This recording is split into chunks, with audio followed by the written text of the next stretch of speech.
Welcome back to Crenshaw Castle. For this episode, we're watching Myra Breckinridge, released in 1970. The movie start out Myra and Breckinridge fly to Hagen to get a sex change operation, becoming the beautiful Myra. Coming back to America, Myra go to she Uncle Butloner acting school, where she pretend to be she own widow and claim that it was Myron will that she receive half the school, or $500,000. When Lona demurs, she asks that she be given a teaching job there to provide for sheself.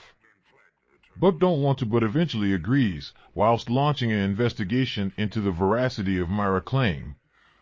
Though she be ostensibly assigned to etiquette class, Myra instead philosophize about the semiotics of golden age of Hollywood whilst also introducing concept of femdom into the curriculum. In debate with Myron, who physically manifests to Myra to discuss their plan, it is showed that Myra have come to the academy with the intention of the destruction of last vestigial trace of traditional manhood in the race to realign the sexes, thus reducing population whilst growing human happiness and preparing for its next stage.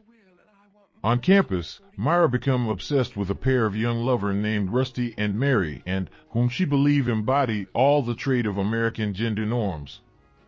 One night, on the pretext of arranging for him to have a physical exam, Myra ties Rusty to a table and from behind attacks him with a strap on. The assault caused Rusty to abandon Mary, and Myra used the pair breakup to move in on Mary and sheself, encouraging she to experiment with bisexuality. Myra's pursuit of Rusty and Mary and is paralleled with the life of Letitia Van Allen, a female casting worker who habitually seduced the young guy who come to she for audition or whatever. Letitia and Myra briefly cross paths when Letitia come to the school scouting for talent.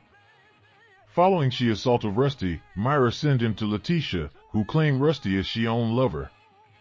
Buck continue the investigation, ultimately uncovering evidence that Myron never died and that no sleep certificate exists for him. Confronted with the truth, Myra admit to the truth and strip naked before. Anyways, we don't want to spoil the film. If you interested, find a laserdisc version of this film while you and the homies play dominoes. And be sure to check us out next time with another episode of Crenshaw Castle. Stay high. See you next time. Bye.